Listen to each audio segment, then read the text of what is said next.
औरत और लड़की की आत्मा, यह एक चौंका देने वाली घटना है जो 1950 में घटी हुई थी। उत्तर प्रदेश के रानी बाजार गांव में एक राम प्रकाश तिवारी नाम का आदमी रहता था।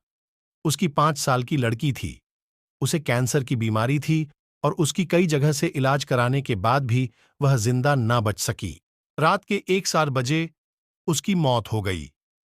उसी रात को एक दूसरे गांव में मोहिनी नाम की एक औरत की ट्रक से टकराने की वजह से मौत हो गई। मृत के परिवार वाले लोगों ने उस औरत का दाह संस्कार कर दिया। दूसरी तरफ जब रानी बाजार में उस मृत लड़की को दफन करने के लिए जंगल में जा रहे थे, अचानक रास्ते में उसकी शरीर में कुछ हलचल हुई और वह उठ खड़ी हो गई। लोग यह देखकर डर गए, लेकिन बाद में उस लड़की को जिंदा देखकर उसके परिवार वाले लोग बहुत खुश हो गए।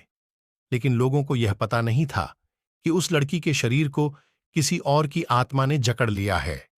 उस 5 साल की लड़की के अंदर मोहिनी की आत्मा घुस चुकी थी। वह अलग जगह पर आकर बहुत दुखी और परेशान हो गई थी। उसका खाना खाने में भी मन नहीं लगता था, लेकिन उसकी मां उसे अपने हाथों से खाना खिला देती थी।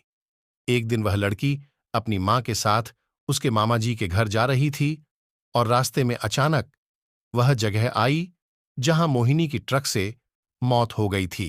उस बच्ची ने अपनी मां को इशारा करके बताया कि यह रास्ता उसके गांव की तरफ जाता है। उसकी मां ने उसकी बातों को अनसुना कर दिया और अपने मामा जी के घर पहुंच गई।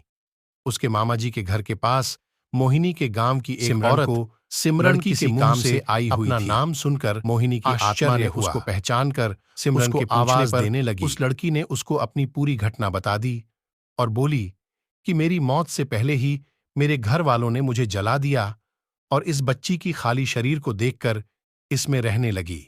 जब सिमरन ने यह बात सुनी तो उसने अपने गांव जाकर सारे गांव वाले लोगों को यह बात बता दी और उसका पूरा परिवार मोहिनी से मिलने आ गया।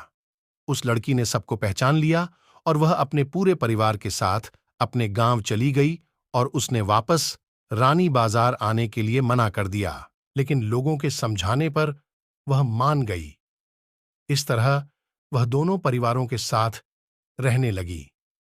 इस कहानी से पता चलता है कि कभी किसी की अधूरी इच्छा पूरी ना हुई हो तो उसकी आत्मा किसी और के शरीर में जा सकती है।